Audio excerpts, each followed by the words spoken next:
ছাত্ৰ-ছাত্ৰীসকল, আজিৰ ভিডিঅ'টো লৈ আহিছোঁ ক্লাছ 9ৰ ইলেক্টিভ ছাবজেক্ট ভূগোলৰ 6ষ্ঠ অধ্যায় অৰ্থনৈতিক কাৰ্য বা বৃত্তি এই পাঠটিৰ সম্পূৰ্ণ প্ৰশ্নৰ উত্তৰসমূহ।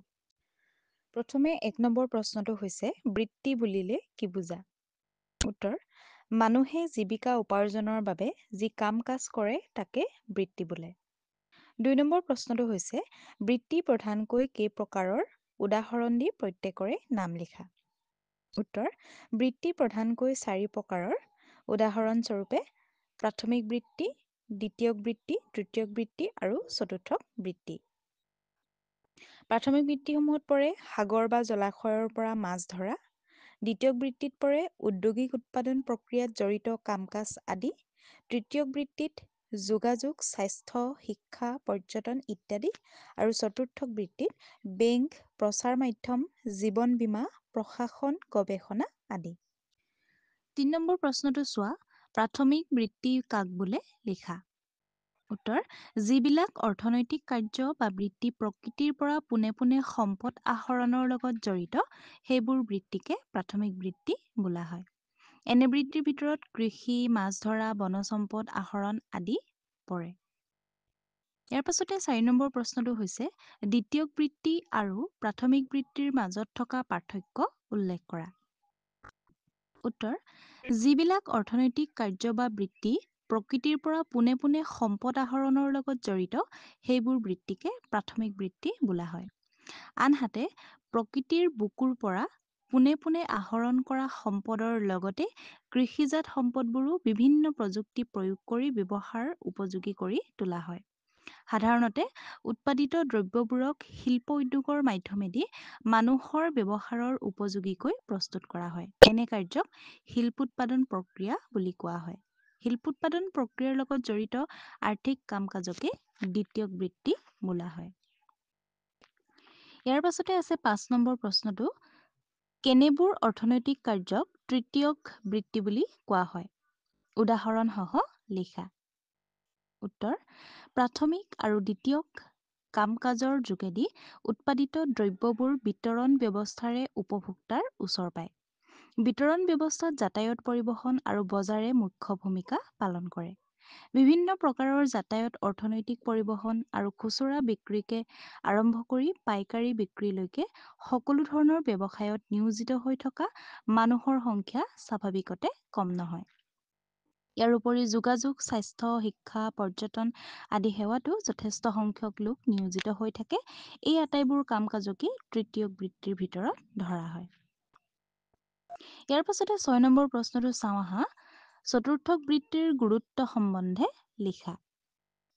উত্তৰ: চতুৰ্থক বৃত্তিয়ে প্ৰধানকৈ বেংক, বিত্তীয়, বাণিজ্য আদি সেৱাৰ লগতে প্ৰচাৰ মাধ্যম, জীৱন বীমা, প্ৰশাসন, গৱেষণা আদিকো সামৰি লয়।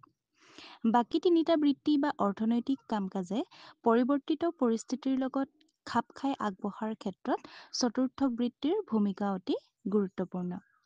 উৎপাদন ব্যৱস্থা, বাণিজ্য আৰু তাৰ লগত জড়িত সেৱাবোৰ ক্ৰমে বিশ্বায়নৰ প্ৰভাৱ পৰাত চতুৰ্থক বৃত্তিৰ গুৰুত্ব বাঢ়িছে। ইয়াৰ পাছতে 7 নম্বৰ প্ৰশ্নটো হৈছে অৰ্থনৈতিক উন্নয়নে বৃত্তিৰ পৰিৱৰ্তন কেনেকৈ ঘটায়? লিখা।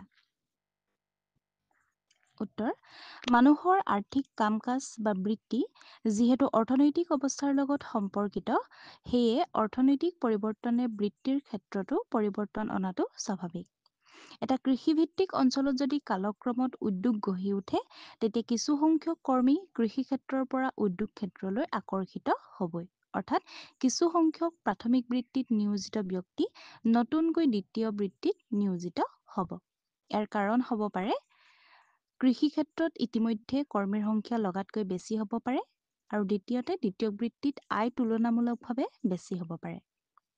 তদুপৰি ঔদ্যোগিক উৎপাদনে অঞ্চলটোত ব্যৱসায় বাণিজ্যৰ বাট মুকলি কৰিব আৰু কিছু সংখ্যক মানুহে ক্ৰমে তৃতীয়ক বৃত্তিত নিয়োগ লাভ কৰিব।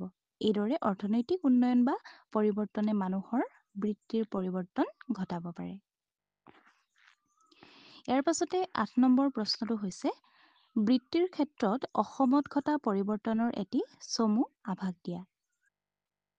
উত্তৰ ইংৰাজসকল অহাৰ আগতে অসমৰ মানুহৰ অৰ্থনৈতিক কাম-কাজ কৃষি, মাছ ধৰা, সামান্য পৰিমাণে বনজম্পদ আহৰণ, ঘৰুৱা বোৱা কটা আদিতে প্ৰধানকৈ সীমাবদ্ধ আছিল। এই আটাইবোৰ কাম-কাজকে প্ৰাথমিক বৃত্তি বুলি বিবেচনা কৰিব পাৰি। ইংৰাজসকলে ৰাজ্যখনত চাহ শিল্প, খনিজ তেল আৰু কয়লা ভিত্তিক শিল্পৰ প্ৰৱৰ্তন কৰে। এইবোৰত থলুৱা আৰু আমদানিকৃত কৰ্মী নিয়োজিত হয়। এইদৰে ৰাজ্যখনত দ্বিতীয় বৃত্তিৰ সূচনা হয় বুলি ক'ব পাৰি। ইয়াৰ লগে লগে অফিচ কাছাৰী, ব্যৱসায় বাণিজ্য, শিক্ষানুষ্ঠান, চিকিৎসালয় আদিতো ক্ৰমে মানুহ নিয়োজিত হ'বলৈ ধৰে। দেশে স্বাধীনতা লাভ কৰাৰ পাছত প্ৰশাসনিক আৰু পৰিবহণ আদি সেৱাতো যথেষ্ট সংখ্যক লোক নিয়োজিত হয়। এইদৰে ৰাজ্যখনত তৃতীয় বৃত্তিয়ে ক্ৰমে প্ৰসাৰ লাভ কৰিবলৈ ধৰে। সম্প্ৰতি বেংক, বিত্তীয় প্ৰতিষ্ঠান, গৱেষণা প্ৰতিষ্ঠান, যোগাযোগ আৰু প্ৰচাৰ মাধ্যম আদিৰ দ্ৰুত সম্প্ৰসাৰণ ঘটাত চতুৰ্থ বৃত্তিতো কৰ্মীৰ সংখ্যা বাঢ়িব লাগিছে। এইদৰে সময়ৰ সোঁতত ঘটা সামাজিক তথা অৰ্থনৈতিক পৰিৱৰ্তনে দেশ-বিদেশৰ লগতে আমাৰ ৰাজ্যখনত আৰ্থিক কাম-কাজ অৰ্থাৎ বৃত্তিগত ক্ষেত্ৰখনলৈ ব্যাপক পৰিৱৰ্তন আনিছে। ইয়াৰ পাছতে ৯ নম্বৰ প্ৰশ্নটো হৈছে আমাৰ ৰাজ্যখনৰ বৃত্তিগত ক্ষেত্ৰখনলৈ পৰিৱৰ্তন অনা কাৰক কিছুমান উল্লেখ কৰা।